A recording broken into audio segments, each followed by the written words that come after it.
बिना समय गवाए मॉर्निंग असेंबली की शुरुआत सदैव की तरह जोरदार तालियों के साथ करें।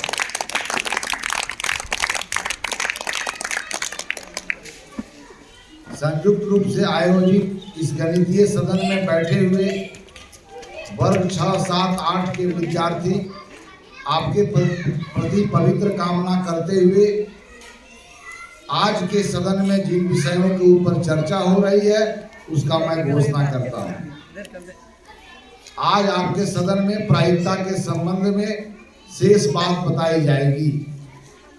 कल की सदन में हम लोग प्रायिकता के संबंध में चर्चा किए, इसलिए कल के सदन में आपके साथ होने वाली चर्चा को सबसे पहले मैं एक बार संक्षेप रूप में प्रकट करता हूं।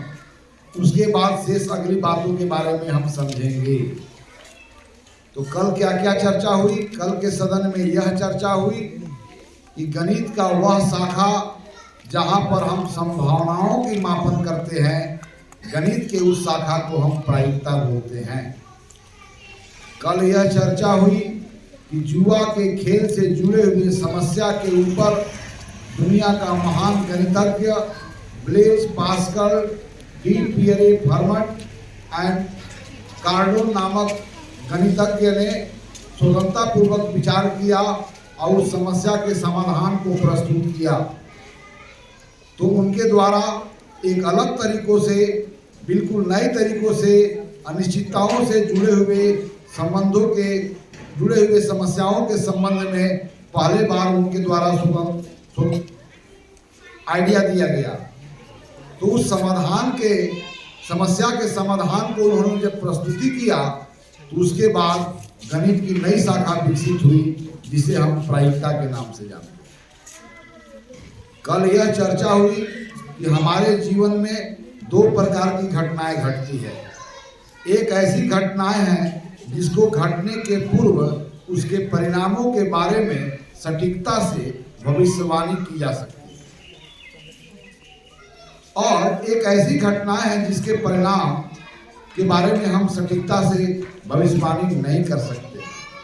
तो उन घटना के परिणामों के बारे में हम संभावना व्यक्त करते हैं, और किसी घटना की घटने का अधिक संभावना, कम संभावना, ऐसा फ्रेज का भी हम उपयोग करते हैं। अर्थात वैसी घटना जिसके परिणाम निश्चित नहीं होते हैं, ऐसी घटनाओं को हम अनिश्चित घटना बोलते हैं। तो गणित में दो प्रकार की घटनाओं के बारे में हम वर्णन करते हैं। एक होता है निश्चित घटना और एक होता है अनिश्चित घटना। अभी तक हम लोगों ने गणित में जितनी प्रकार की घटनाओं के बारे में हमने अध्ययन किया, वह सभी घटनाओं के परिणाम निश्चित थे। अब हम वैसी घटनाओं के बारे में चर्चा कर रहे हैं जिसके परिणाम अनिश्चित है। तब उस घटना के परिणाम को प्राप्त करने की कितनी संभावनाएं हैं, अर्थात हम संभावनाओं को मापन कैसे करेंगे। तो हम कहेंगे गणित की वह शाखा जहाँ पर संभावनाओं के मापन के बारे में हम सीखते हैं, गणित की उस शाखा को प्रायिकता बोलते हैं। चलिए, कल मैं आपको बताया और एक बात और मैं बताया। क्या बताया? कि प्रयोग, हमारे पास दो प्रकार के प्रयोग हैं, या दो प्रकार के प्रयोग हम करते हैं, या दो प्रकार के प्रयोगों से हम गुजरते हैं।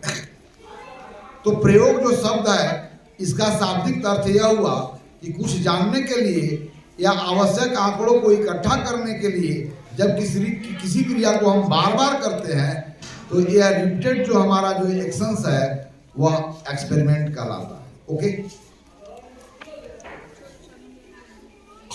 तो हम आपके सामने कल बहुत सारे यादृच्छिक प्रयोग किया, रैंडम एक्सपेरिमेंट किया।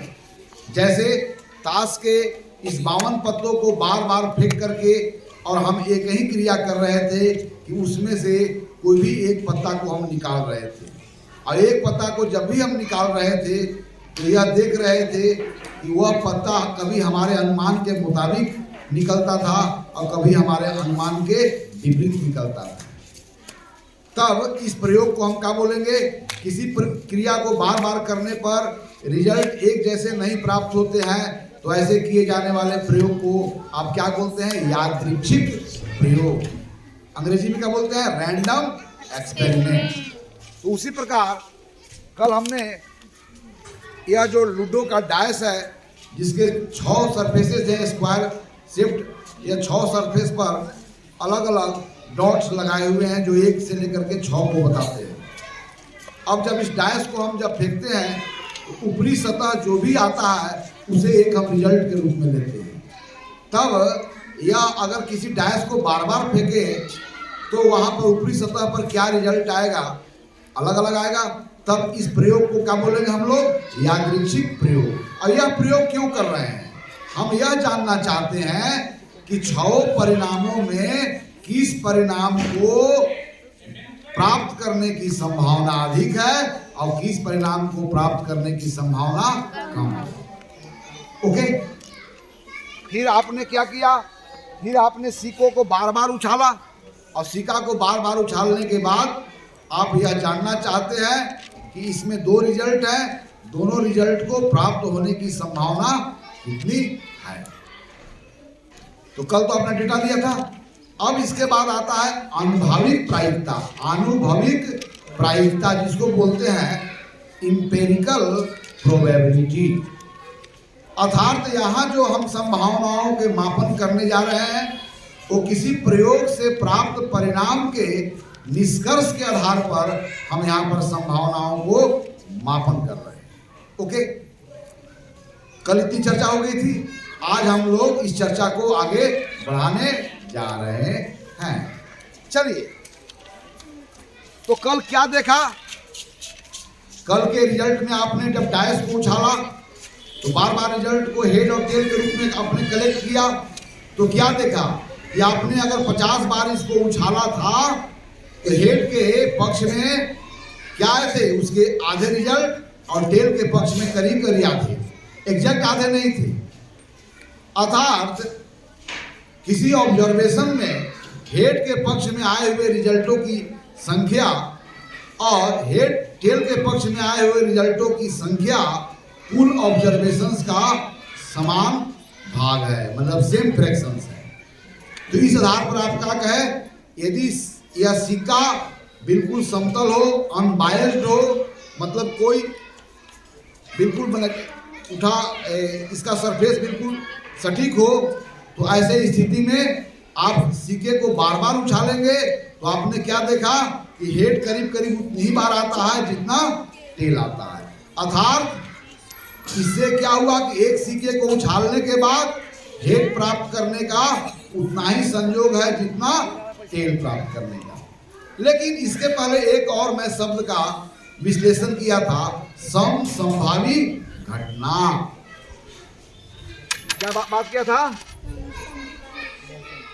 छोटा पीछे,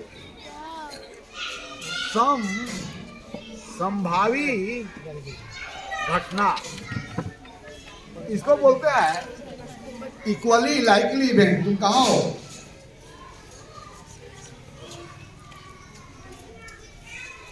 इक्वली लाइकली इवेंट।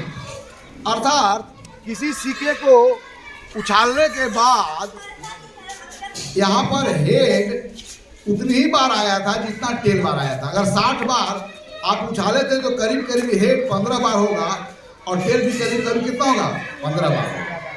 तब इससे हम कहेंगे कि इस प्रयोग को बार बार अगर हम उछालते हैं तो इस प्रयोग से जुड़े हुए कितने रिजल्ट हैं, क्या कितने रिजल्ट हैं, तो किसी प्रयोग से जुड़े हुए सभी परिणाम वो घटना को बताते हैं, अलग अलग घटना। अर्थात इस प्रयोग को करेंगे तो यहाँ पर 2 प्रकार की घटनाएं घटेगी, या तो हेड प्राप्त होगा या तो चलिए किसी डायस को मैं किसी डायस को मैं बार बार टॉसिंग करूं तो इस डायस पर से इस प्रयोग को मैं बार बार करूं तो यहाँ कितने प्रकार के रिजल्ट होंगे। अर्थात इस यादृच्छिक प्रयोग के साथ कितने परिणाम जुड़े हुए हैं, 6, और 6 परिणामों को 6 अलग अलग प्रकार की हम घटना कहेंगे। अब देखिए इस 52 पत्ती में यदि हम रंग की बात करें तो कितने प्रकार के रंग हैं, 2 प्रकार के हैं। तब रंग की बात करते हैं, दो प्रकार की है, ब्लैक है और रेड है। अब ब्लैक भी दो प्रकार के हैं ना, काला पान और लाल पान, है ना। तो मुझे बताइए, चलिए पहले बताइए कि इस प्रयोग को मैं बार बार करूं और एक कार्ड में निकालूं तो इस प्रयोग के साथ कितने रिजल्ट जुड़े होंगे, कितने प्रकार के रिजल्ट होंगे? 52 प्रकार के होंगे। या तो आपको ये प्राप्त होगा, या तो आपको ये प्राप्त होगा, या तो आपको, तो इस ताश के गड्डी के साथ कितने प्रकार का रिजल्ट है? अब रंगों का विचार करें, लाल और काला की, तब रंगों के आधार पर कितने प्रकार के रिजल्ट होंगे? 2 प्रकार के होंगे। ओके, अब यदि देखिए 13 चौके 52,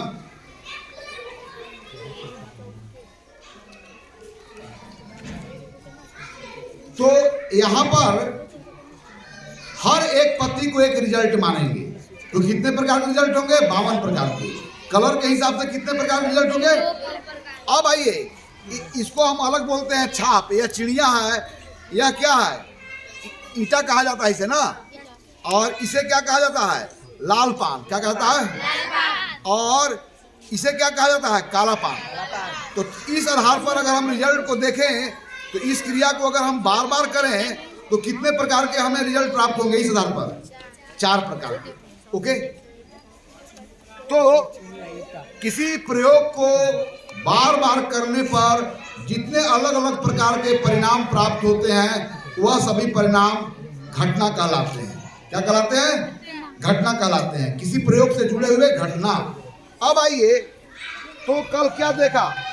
हेड और टेल के बारे में क्या देखा कि हेड उतना ही बार आया जितना, अगर हमने 50 ऑब्जर्वेशन लिया तो करीब करीब 25 जो है सो 25 या 25 से कम इसको मिल रहे होंगे, और 24 या 24 से कम किसको हो रहे होंगे?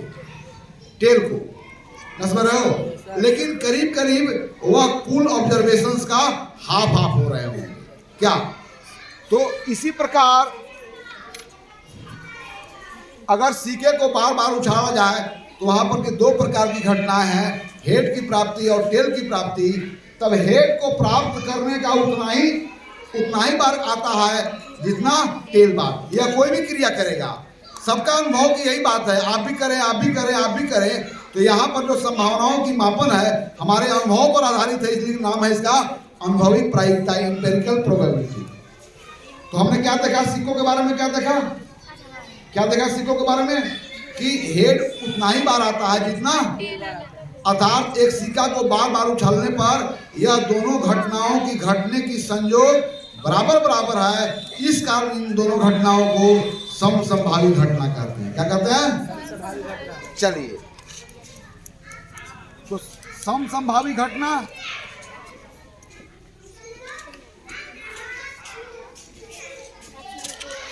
और घटना क्या हुआ? किधर गया? किसी प्रयोग से घटना किसे बोलते हैं? बोलो। इवेंट।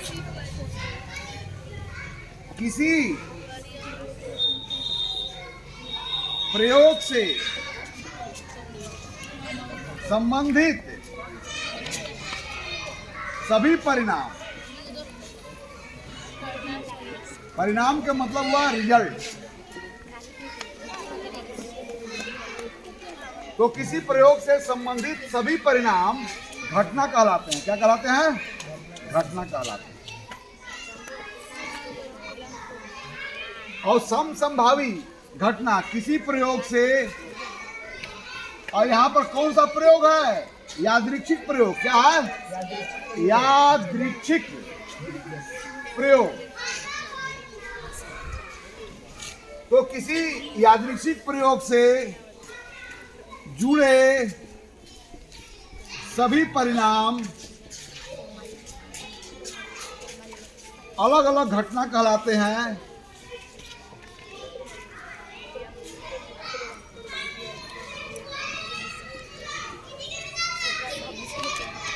तथा इन सभी घटनाओं को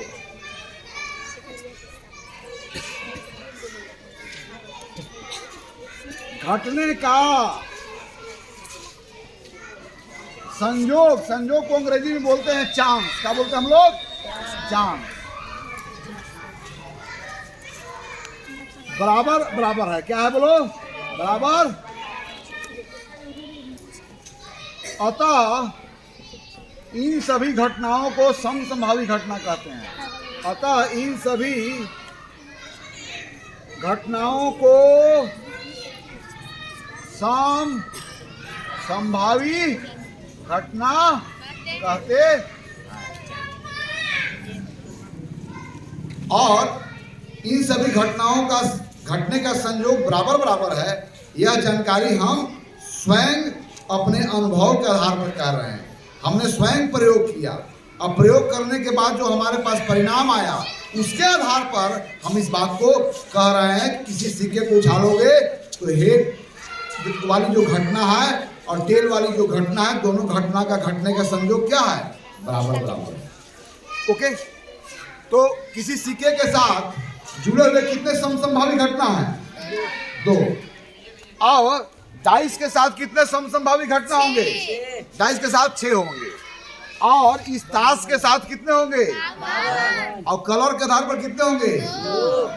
और वो जो चिड़िया और 4। Okay, very fine. अब इसको मिटाया जाए। आओ मिटा दो। इतना बात समझ गए? अब हुआ किसी प्रयोग से जुड़े हुए किसी खास घटना को घटने का संयोग कितना है। अर्थात किसी डैश को अगर बार बार उछालेंगे तो 1 के घटने का उतना ही संयोग है जितना 2 को घटने का संयोग है, जितना 3 को है, जितना 4 को है, जितना 5 को है, जितना 6 को है। तो सभी घटनाओं को घटने का संयोग क्या है? बराबर बराबर है, इसलिए सब समभावी घटना कहा जाएगा। तो इस आधार पर हम लोग किसी घटना के घटने के संयोग का मापन कैसे करेंगे? P ऑफ E मतलब हुआ कि जिस रिजल्ट में तुम्हारा ज्यादा इंटरेस्ट है, उस रिजल्ट को प्राप्त होने की प्रोबेबिलिटी क्या है? Probability of occurring the event E। तो इसका एक सूत्र हो गया कि उस प्रयोग से जुड़े सभी समसंभावी घटनाओं की संख्या। इसका क्या हो जाएगा? कुल समसंभावी घटनाओं की संख्या। और जिस घटना में आपकी रुचि है उसके पक्ष में परिणामों की संख्या। घटना के पक्ष में या घटना के अनुकूल में उस घटना के अनुकूल परिणामों की संख्या। घटना के अनुकूल परिणामों की संख्या।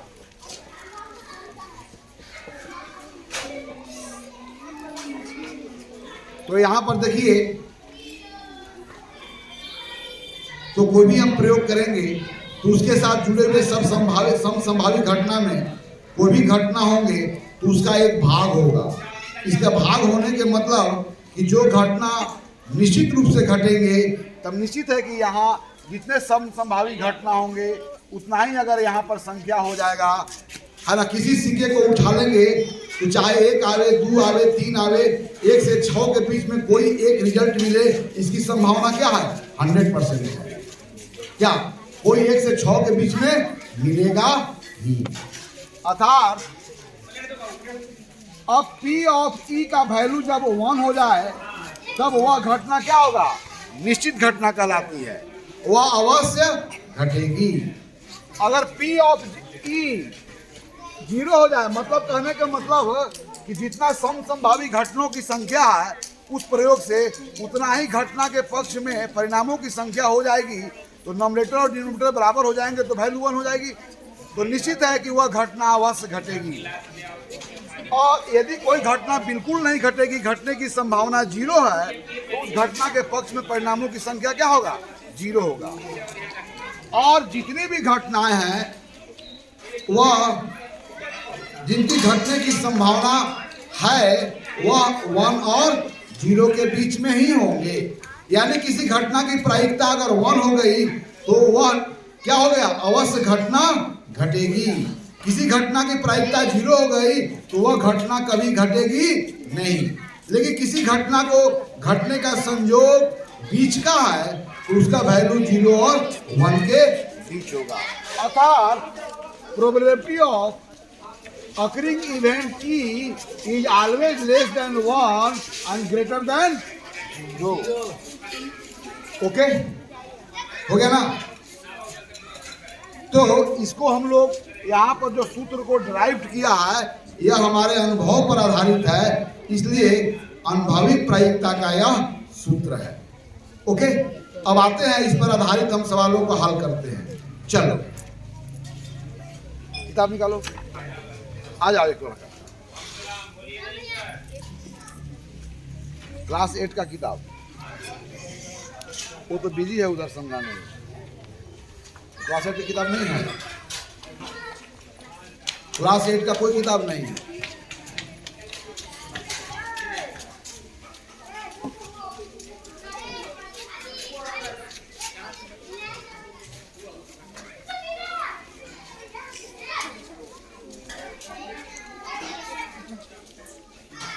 चलो आ जाओ, आ जाओ।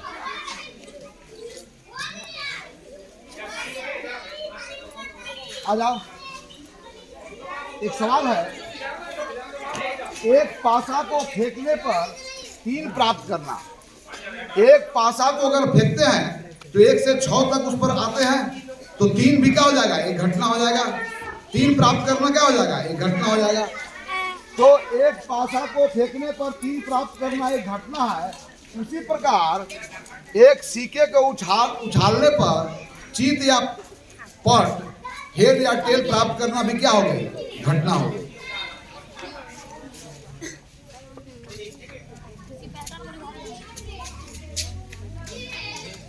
चलो एक सवाल है, बता दूं। अब देखिए, एक हमारे पास बॉक्स है, इस बॉक्स में सभी जो बॉल है बिल्कुल आइडेंटिकल हैं, एक जैसे हैं।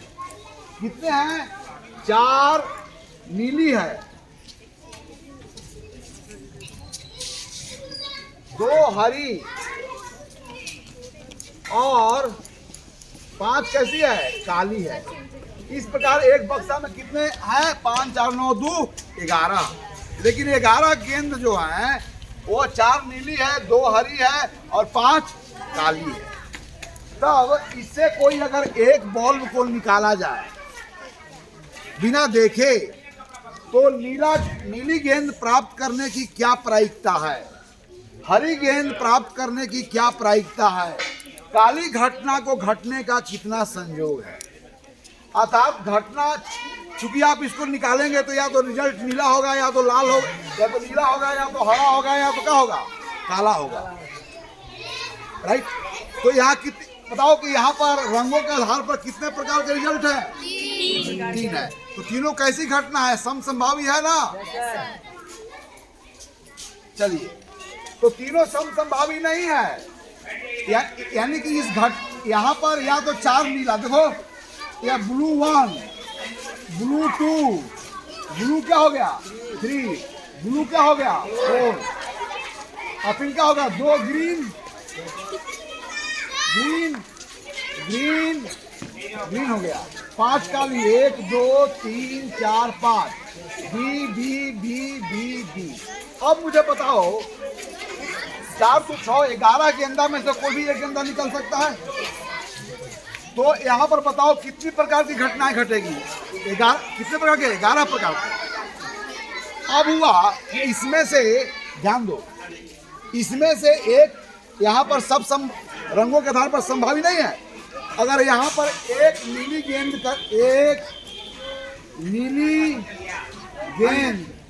को प्राप्त करने की प्रायिकता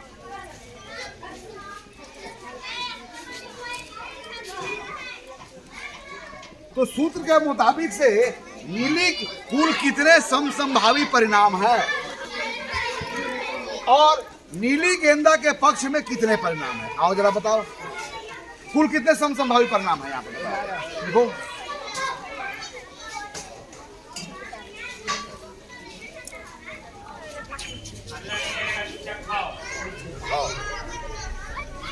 अब बताओ कि नीली गेंद के पक्ष में कितना रिजल्ट है? 11 रिजल्ट में तो 4 रिजल्ट नीला के पक्ष में है, कितना हो गया? यानी कि ऐसे 11 जो गेंद है अलग अलग कलर का, उसमें से कोई भी एक गेंद निकाली जाए तो नीली गेंद को प्राप्त करने की कितनी प्रायिकता हो गई? 4। अब कोई आवे, आ जाओ, इसमें से कोई एक गेंद निकाली जाए तो एक गेंद को काली होने की कितनी प्रायिकता है? तो इस रिजल्ट के साथ कितने समसंभावी परिणाम है? 11। यानी तो एक काली गेंद प्राप्त करने की प्रायिकता। मैं छोड़ रहा हूं, I am just living you. ये आप लोग हल्ला मत करो, शांति करो, हल्ला मत करो। जानवर की तरफ व्यवहार नहीं।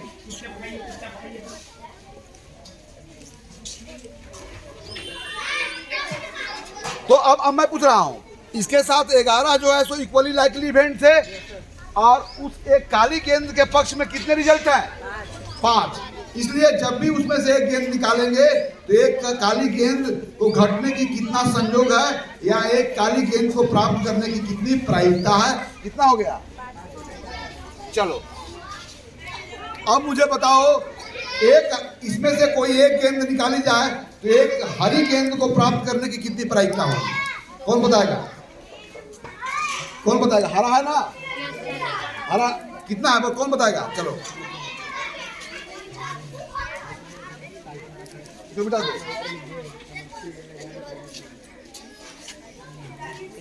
एक हरी गेंद को प्राप्त करने की प्रायिकता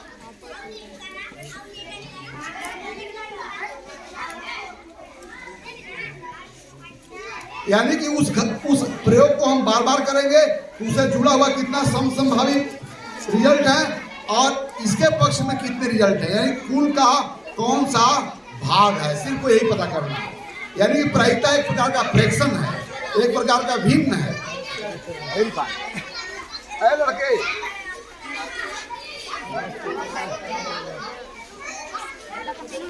आप लोग शांत हो जाओ, आप लोग शांत हो जाओ।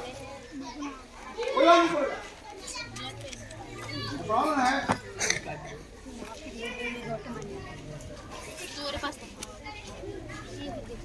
अब नेक्स्ट क्वेश्चन पर आइए। नेक्स्ट क्वेश्चन,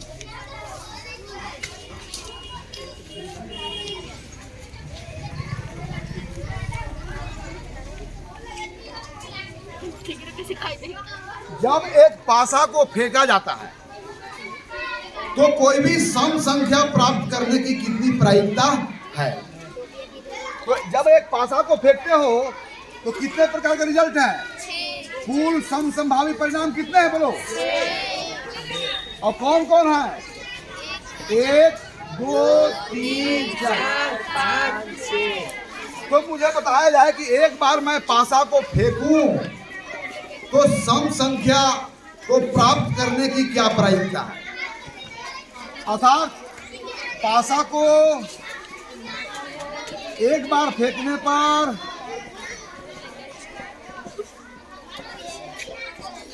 सम संख्या को प्राप्त करने का संयोग अगर सम संख्या को प्राप्त करना एक घटना को ई दे दिए तो इस घटना को घटने की क्या संभावना है? अर्थात P ऑफ E को वैल्यू प्राप्त करना है। तो जब हम पासा को फेंकते हैं तो कितने वहां पर लाइकली इवेंट है और सम संख्या को प्राप्त करने की संभावना कितनी है? तो वह सम संख्या के पक्ष में रिजल्ट कुल सम संभावी परिणामों का कौन सा भाग है? कौन बताएगा? आ जाओ।